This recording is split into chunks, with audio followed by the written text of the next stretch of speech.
जी, तो अब हम लोग देखने वाले हैं सिंथेसिस ऑफ फिनोल। फिनोल क्या है, फिनोल को कैसे सिंथेसाइज किया जाता है। आपको पता होना चाहिए कि जो फिनोल है, फिनोल इज एरोमेटिक और इसका जो मेल्टिंग पॉइंट है ये बेसिकली सॉलिड होता है रूम टेम्परेचर के ऊपर, प्योर फॉर्म के अंदर मेल्टिंग पॉइंट है 41 डिग्री सी, यानी कि 41 डिग्री सी। और अगर इसका बॉइलिंग पॉइंट देखा जाए तो वो 182 डिग्री सी होता है, यानी कि उसके ऊपर ये बॉयल होना स्टार्ट हो जाता है। और अगर इसको देखा जाए हु डिस्कवर्ड दिस, तो हम लोग बोल सकते हैं कि रंजे डिस्कवर्ड दिस, ठीक है। यानी कि आइडेंटिफाई फर्स्ट टाइम रंजे एक साइंटिस्ट था, उसने इसको किया था। और आइसोलेटेड यानी कि Hofmann isolated it from coal tar, ठीक है। कोल तार से हाफ मैन ने इसको सबसे पहले आइसोलेट किया था, मतलब कि लैब के अंदर तैयार किया था या इसको एक्सट्रैक्ट किया था। तो हम लोग बोलते हैं कि हाफ मैन ने इसको आइसोलेट किया था, लेकिन आइडेंटिफाई फर्स्टली किसने किया था, रंजे साइंटिस्ट ने, ठीक है। इसके कई नाम हैं, वो आप लोग देख लें। फिनोल को जनरली कार्बोलिक एसिड भी बोला जाता है। कभी कभार इसको PHOH भी लिख दिया जाता है, कभी कभार फाई का साइन डाल के OH भी लिख दिया जाता है। तो ये सारी नोटेशन फिनोल के लिए ही यूज़ की जाती हैं। तो अगर इसके सिंथेसिस की बात की जाए तो इसके कई मेथड्स हैं। फर्स्ट वन जो था वो डो प्रोसेस है। डो एक साइंटिस्ट था, इसको बोला जाता है डोज प्रोसेस। तो ये क्या प्रोसेस है, तो इसने क्या किया, क्लोरोबेंजीन और इसके अंदर जब उसने ऐड किया NaOH 300 डिग्री सी के ऊपर, और प्रेशर जो था वो 100 से 200 ATM रखा, बहुत ज़्यादा यानी कि, ठीक है। तो उसके नतीजे में ये क्लोरीन रिप्लेस हुआ और एक फिन ऑक्साइड आयन बना, ये इस तरह का। और जब उसने इसको हाइड्रोलाइज कर दिया एसिड के साथ, तो यहाँ पे फिनोल बन गया। ये कोई नॉर्मल रिएक्शन नहीं है, ये हम लोग आगे देखेंगे कि कैसे ये क्लोरीन को रिप्लेस करता है। लेकिन कंडीशन नोट करनी है कि बहुत ड्रास्टिक हैं, हाई टेम्परेचर और हाई प्रेशर के ऊपर होता है। तो ये डोज प्रोसेस है, ठीक है। और भी प्रोसेस है हमारे पास, फ्राम ग्रिग्नार्ड्स रीजेंट। आपको पता होना चाहिए कि ग्रिग्नार्ड रीजेंट जो है ये एक यूनिवर्सल प्रिकर्सर के तौर पे इस्तेमाल किया जाता है। आप क्लोरोबेंजीन ले लें या ब्रोमोबेंजीन ले लें, लाइक क्लोरो ही ले लेते हैं। इसमें जब हम लोग मैग्नीशियम और ड्राई ईथर डालते हैं तो आपके पास एक फिनाइल मैग्नीशियम क्लोराइड बनता है। तो जब इसको ऑक्सीजन से ट्रीट करते हैं, यानी कि ऑक्सीजन गैस पास करते हैं फर्स्ट वन, और हम लोग जब इसका वाटर के साथ भी एडिशन करते हैं या वाटर के साथ हाइड्रोलिसिस करते हैं या एसिडिफाइड वाटर के साथ, तो आपके पास ये फिनोल बन के आ जाता है, ठीक है। और भी हमारे पास मेथड हैं। थर्ड वन जो है वो हम लोग लिख सकते हैं, फ्रॉम बेंजीन सल्फोनिक एसिड, यानी कि बेंजीन सल्फोनिक एसिड को इस्तेमाल करते हुए हम लोग फिनोल कैसे बना सकते हैं सिग्निफिकेंटली। तो हमारे पास सबसे पहले बेंजीन होनी चाहिए, और जब बेंजीन होती है तो आपको पता है कि H2SO4 कंसनट्रेटेड जब इसमें डालेंगे तो यहाँ पे बनेगा SO3H। जब आप इसके अंदर NaOH डालेंगे तो ये एसिडिक हाइड्रोजन रिप्लेस हो जाएगा वाटर की फॉर्म में, क्योंकि ये बेस है, एसिड बेस रिएक्शन करेंगे। ये ऑर्गेनिक एसिड है बेंजीन सल्फोनिक एसिड, बेंजीन की फैमिली में या सल्फोनिक एसिड की फैमिली में या ऑर्गेनिक एसिड में सबसे स्ट्रॉन्गर वाला। तो ये जब इसके साथ बेस के साथ रिएक्ट करेगा तो एक साल्ट बनेगा, वो होगा SO3Na टाइप का, यानी कि सोडियम कैटायन आ जाएगा, हाइड्रोजन उतर जाएगा। अब जब इसको आप लोग NaOH सॉलिड के साथ फ्यूज़ करते हैं, फ्यूज़ का मतलब क्या है कि आप सॉलिड NaOH और ये वाला सॉलिड दोनों को एक बड़े से बर्तन में ले लें और उसके बाद वो अच्छा खासा हीट करें, यानी कि वो आपस में मेल्ट हो के मिलें, तो इसको बोला जाता है फ्यूजन। और उसके नतीजे में यहाँ पे जो सल्फोनिक ग्रुप है वो उतर जाता है और ऑक्सीजन, और ये इस तरह का आ जाता है फिनॉक्साइड आयन। आप इसको एसिडिफाई कर दें। जब आप लोग एसिडिफाई करेंगे यानी कि H+ के साथ, तो ये दोबारा आपके पास फिनोल बन जाएगी। तो इस तरह बेंजीन सल्फोनिक एसिड से भी आप लोग फिनोल बना सकते हैं। और एक फोर्थ मेथड है जो कि इंडस्ट्रियली एक्सेप्टेड और वाइडली यूज होता है, वो होता है फ्रॉम क्यूमीन, ठीक है, या कभी कभार इसको लिखा जाता है फ्रॉम क्यूमीन हाइड्रोपरऑक्साइड, हाइड्रोपरऑक्साइड। ये बहुत ही इम्पॉर्टेंट मेथड है। जब इसको देखा जाए तो इसमें क्या होता है, बेसिकली क्यूमीन जो होती है वो आइसोप्रोपाइल बेंजीन होती है आपके पास, CH3 ये वाली। ये फ्रीडल क्राफ्ट का इम्पोर्टेंट रिएक्शन था जो कि एक्सेप्शनली कार्बोकैटायन के साथ बन के आ रहा था।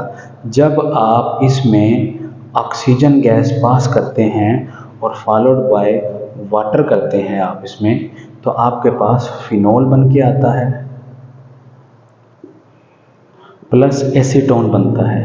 दोनों ही ऑर्गेनिक चीज़ें हैं, दोनों को जब सेपरेट कर लिया जाता है तो ये भी बहुत ज़्यादा यूज़ होती है ऑर्गेनिक सिंथेसिस में, और एसीटोन भी यूज़ होता है, ठीक है। इसका मैकेनिज्म हम लोग देखते हैं कि ये कैसे बनता है इससे फिनोल।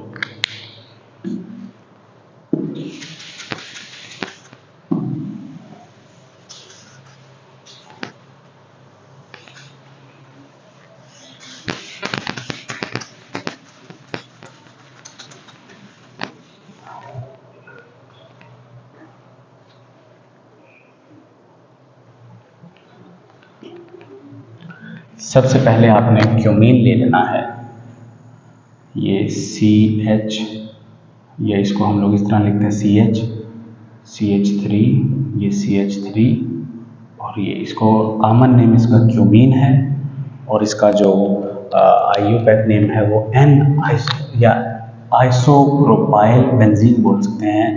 जब इसमें ऑक्सीजन गैस पास की जाती है तो फ्री रेडिकल बना के ये यहाँ पे ऐड हो जाता है, यानी कि अगर ऑक्सीजन को हम लोग देखें तो ये इस तरह फॉर्म में मौजूद रहता है, और ये बेसिकली इंसर्शन रिएक्शन होता है between this carbon and hydrogen. तो ये ऑक्सीजन इस तरह ऐड होता है कि आपके पास ये रिंग इसी तरह ही रहेगी, यहाँ पे कार्बन, यहाँ पे CH3, यहाँ पे CH3, और यहाँ पे ऑक्सीजन आ चुका है आपके पास। अब ये ऑक्सीजन इंसर्ट हो गया है, और ये जो आपका ओरिजिनल वाला हाइड्रोजन था वो यहीं पे मौजूद रहेगा, ठीक है। तो देखिए इंसर्शन रिएक्शन हुआ है, ऑक्सीजन ने अपने आप को इंसर्ट कर लिया है between this carbon and hydrogen. अब क्या होगा नेक्स्ट स्टेप में, क्योंकि आपने वाटर भी ऐड करा है इसके अंदर, या एसिडिफाइड वाटर ऐड किया है, यहाँ पे ये प्रोटोनेट होगा। तो जब प्रोटोनेट होगा तो आपके पास कुछ इस तरह का बनेगा, ये मिथाइल ग्रुप इसी तरह ही, ऑक्सीजन, फिर ऑक्सीजन, हाइड्रोजन, हाइड्रोजन, और यहाँ पे प्लस चार्ज। आपको पता है कि वाटर एक अच्छा लिविंग ग्रुप है, ये लीव करेगा। जब ये लीव करेगा तो ऑक्सीजन क्या हो जाएगा, डेफिशिएंट हो जाएगा इलेक्ट्रॉन। तो अब ये तीन जो ग्रुप हैं, ये दो मिथाइल या एक फिनाइल ग्रुप, इन तीनों में से माइग्रेट करना है। तो ये फिनाइल टूट के पूरा ग्रुप ये इस ऑक्सीजन पे चला जाता है। दोबारा देखें इसको, ये वाटर जब लीव करेगा तो ऑक्सीजन इलेक्ट्रॉन डेफिशिएंट हो जाएगा। इलेक्ट्रॉन डेफिशिएंट जब होगा तो यहाँ पे क्या हो जाएगा कि ये वाला पूरा फिनाइल ग्रुप इसके ऊपर हो जाएगा ट्रांसफ़र, और यहाँ कार्बन से क्योंकि टूट के गया है और यहाँ पे प्लस चार्ज आ जाएगा। तो आप ये देखें किस तरह ये बनेगा, कार्बन के ऊपर प्लस और उसके बाद CH3 और यहाँ पे CH3, और यहाँ पे क्या आ चुका है, ऑक्सीजन के ऊपर ये वाला पूरा ग्रुप आके अटैच हो चुका है, और वाटर यहाँ से जा चुका है, ठीक है। क्योंकि वाटर मौजूद है यहाँ पे, तो यहाँ पे एक और हमारे पास अटैक हो जाएगा वाटर का, यानी कि H2O यहाँ पे जब अटैक करेगा, यहाँ पे अटैक करेगा और ये वाला बॉन्ड टूट जाएगा, तो आपके पास क्या बनेगा, CH3 और यहाँ पे O, यहाँ पे H और यहाँ पे H, यहाँ पे प्लस चार्ज और यहाँ पे भी प्लस चार्ज हो जाएगा, ठीक है। क्योंकि देखें कार्बन के ऊपर प्लस चार्ज है, इसने बॉन्ड बना के प्लस चार्ज को न्यूट्रलाइज किया होगा, लेकिन साथ में ये भी टूटा है तो प्लस चार्ज दोबारा आ गया है और यहाँ पे आपके पास प्लस ये वाली चीज़ बन जाएगी, फेनोक्साइड आयन, ठीक है। और यहाँ से क्या होगा, इसका जब हाइड्रोलिसिस कर देंगे तो आपके पास क्या आ जाएगा, ये फिनोल एज ए प्रोडक्ट आ जाएगा, ठीक है। लेकिन इसके साथ क्या होगा, अब ये वाटर था ये निकल जाएगा H+, क्योंकि यहाँ पे कैटलिस्ट के तौर पे ये काम कर रहा है, तो यहाँ पे क्या बनेगा, CH3 कार्बन CH3 और उसके बाद OH और यहाँ पे प्लस चार्ज ऑलरेडी मौजूद है, मज़ीद एक वाटर आएगा और फिर इसको OH देगा, तो H2O जब डालेंगे इसके अंदर तो फिर यहाँ पे अटैक करेगा, तो आपके पास क्या बनेगा, CH3 यहाँ पे OH और यहाँ पे भी OH आ जाएगा, ठीक है। अब एक कार्बन पे 2 OH स्टेबल नहीं होते, तो यहाँ से वाटर रिमूव होता है, ये वाटर रिमूव हो जाएगा, माइनस H2O कर लेंगे और यहाँ पे ये वाला क्या हो जाएगा, डबल बॉन्ड बन जाएगा। तो इस तरह आप एसीटोन भी इससे हासिल करेंगे। तो आप ये देखें कि एक प्रोडक्ट क्या है, एसीटोन बन रहा है और दूसरा फिनोल बन रहा है। तो इस तरह क्यूमीन हाइड्रोपरऑक्साइड से आपने फिनोल बनाया है। This is the best and accepted industrially accepted method to synthesize phenol. तो दैट्स वाई ये जो क्यूमीन हाइड्रोपरऑक्साइड है इसकी इंपॉर्टेंस बढ़ जाती है। और ये कैसे बना के हम लोग लेके आ सकते हैं, आपने फ्रीडल-क्राफ्ट रिएक्शन में देखा होगा कि बेंजीन को जब AlCl3 और CH3 CH2 CH2 और Cl के साथ ट्रीट किया जाता है, एक्सपेक्ट हम लोग N प्रोपाइल बेंजीन कर रहे होते हैं, लेकिन बनता ये है, ठीक है।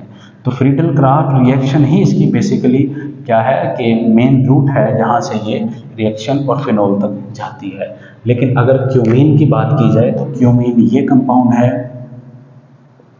तो आपने इससे स्टार्ट लेना है और क्यूमीन से फिनोल का तरीका ये है। तो these 4 methods are industrially accepted methods और इन्हीं मेथड को जनरली यूज़ किया जाता है क्योंकि इसमें फिनोल सिग्निफिकेंटली बनती है और ऑर्गेनिक केमिस्ट्री के अंदर हर वो रिएक्शन जिसमें सिग्निफिकेंटली प्रोडक्ट बनती हैं वही लिखी जाती है, माइनर प्रोडक्ट वाली नहीं लिखी जाती।